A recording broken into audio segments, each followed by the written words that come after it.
जय श्री कृष्ण। आइए एक नए दिन की शुरुआत, एक नई यात्रा के लिए आज हम लोग जाने वाले हैं इस्कॉन टेम्पल, राधा कृष्ण मंदिर का दर्शन करने। लेकिन शिब्बू जी को देखिए कुछ उदास हैं, लेकिन वहीं आप शिवली को देखेंगे तो वो प्रसन्न है। चलिए चलते हैं जहांगीरपुरी मेट्रो स्टेशन, जहाँ से हम लोग निकलेंगे सेंट्रल सेक्रेटरियाट यानी केंद्रीय सचिवालय के लिए। और यहाँ पे शिवली और माता जी की चहलकदमी एक साथ होती है, और कभी वो लीड करती हैं तो कभी माता जी लीड करती हैं। उसके बाद हम लोग पहुँचते हैं और यहाँ पे ये देखिए गैर कानूनी तरीका ना 3 फीट से ज़्यादा हो शिब्बू बाबू, शिवली का चलेगा। उसके बाद माता जी निकलती हैं, इनका शाही एंट्री होती है माता जी के लिए। फिर दीदी भी आती हैं और फाइनली शिवली। मजाल है कि सामने सीट खाली और शिवली बैठ जाएं। 1 सेकंड भी ये बैठती नहीं है, ये इलेक्ट्रॉन लाइक है, हमेशा रिवॉल्यूशन इनका चलता रहता है। आनी मुनी जिसे हम लोग कहते हैं, आनी मुनी। आनंद के साथ हम लोग सेंट्रल आ जाओ सचिवालय पहुँचते हैं। कहाँ है सिबली माता श्री के साथ आप देखें बचा के। किस तरह से हम लोग जंपिंग करते हैं। फिर शिब्बू पग नापते हैं। ये देखिए एक ब्राह्मण का पैर किस तरह से पड़ रहा है, भूमि धन्य हो रही है। लेकिन जब शिवली नापना शुरू करती, ओह छोटी पड़ गई, छोटी छोटी पौआ, छोटी छोटे ग्वाल, छोटे से मेरे मदन गोपाल।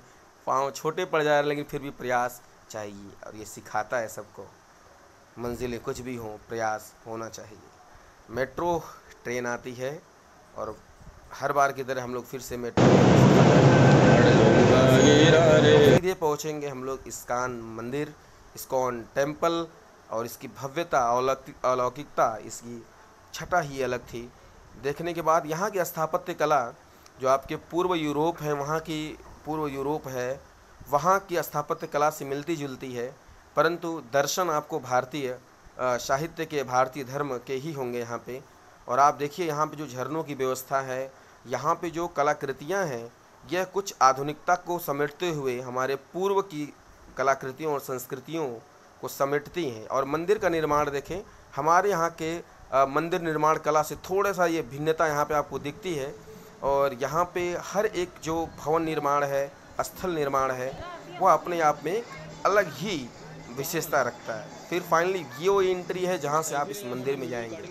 मुझे तो लगा यार कुछ कम लोग होंगे, लेकिन जब एंट्री करता हूँ तो देखिए श्रद्धालु लोग पहले से यहाँ पे इकट्ठा हैं और सभी लोग आनंद के साथ हैं।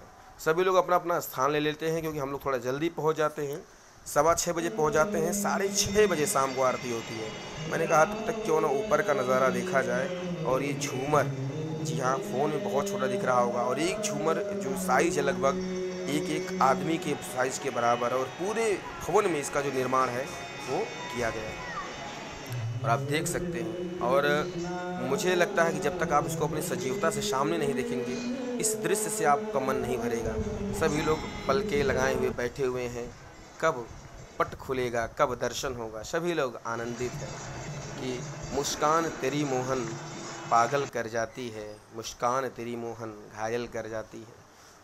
सभी लोग घायल होने के लिए तैयार हैं, उस सुंदर अलौकिक उस स्तंभन का दर्शन करने के लिए तैयार हैं। पट धीरे धीरे खुलता है। मैं बहुत दूर था, मैंने सोचा कि इतना दूर से तो प्रभु का दर्शन मुश्किल है, क्यों ना आधुनिकता का जो ये एक बहुत बड़ा यंत्र है मोबाइल, इस कैमरे से जूम करके मैं इस छटा को बिखेरना चाहता था। इसलिए भी क्योंकि मैं दूर था, मुझे नहीं लगा था कि मैं पास जा पाऊँगा। हालांकि बाद में मैं पास गया। उसी बीच दर्शन होता है इनकी रास लीला का, कृष्ण लीला का। जी हाँ, इनकी कृष्ण लीला का, जब राधा कृष्ण अपने लीला में होते हैं, उस समय का यह दृश्य दिखाया गया है। और हर एक कलाकृति बहुत ही अपने आप में एक अनुपम छटा बिखेरती है। उसके बाद आप देखिए किस तरह से नृत्य करते हुए, किस तरह से नृत्य पान कर रहे हैं हमारे ये छोटे छोटे। उसके बाद आता है वह दृश्य जो संपूर्ण भारतवर्ष को एक नया पहचान दिलाने में आगे आ रहा है। सिया बलराम चंद्र की जय। जी हाँ, बिल्कुल, श्री राम लला, हम सबके लला, हम सबके मर्यादा के जो अग्रसर हैं, अग्रदूत हैं, श्री रामचंद्र जी। क्या गजब की नक्काशियाँ हैं। आप देखेंगे तो आपको लगेगा कि एक संपूर्ण एक जो साम्राज्य है, सतयुग द्वापर का, त्रेता का, वह यहाँ पे उकेरा गया हुआ है। और संगमरमर पर ये तराशी गए जो तस्वीर हैं, अपने आप में छटा बिखेर रहे हैं। सभी लोग पूजा ध्यान में मग्न हैं। मुझे तभी किनारे से मौका मिल गया और मैं सामने जा गया मंदिर के, और वहाँ से मैंने देखा कि किस तरह से यहाँ पे स्वर्ण का प्रयोग करके, किस तरह से और प्रकार की धातुओं का प्रयोग करके इस मंदिर का निर्माण किया गया है। क्या बिल्कुल सही आपने सुना, यहाँ पे स्वर्ण धातु, कांस्य धातु, ताम्र धातु, अनेक प्रकार की धातुओं का प्रयोग करके इसका पूरा निर्माण करवाया गया है। और ये सुंदर से छटा, और ये नृत्य आप देखिए, सभी लोग मग्न हैं, आनंदित हैं कि प्रभु के दर्शन, प्रभु का दर्शन हुआ। यहाँ नरसिंह भगवान का यह आपस में एक संगमाहित, और इस तरह से देखिए किस तरह से नृत्य को लोग समाहित करते हैं।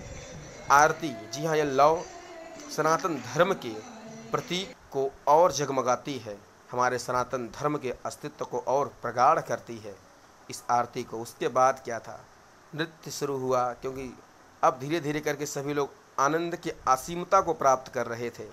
हम सभी लोग उस स्थल पे पहुँचे जहाँ पे 108 बार, यह देखिए आपकी परिक्रमा स्थल बना हुआ है, और इस परिक्रमा स्थल से एक एक कदम हम लोग आ गए हैं। यहाँ पे हम लोग माला जप करते हैं। माला जप करने के बाद बाबू शिब्बू को मिलता है एक कटोरा। यहाँ पर आप देखिए किस तरह से आनंद ले रहे हैं ये प्रसाद का।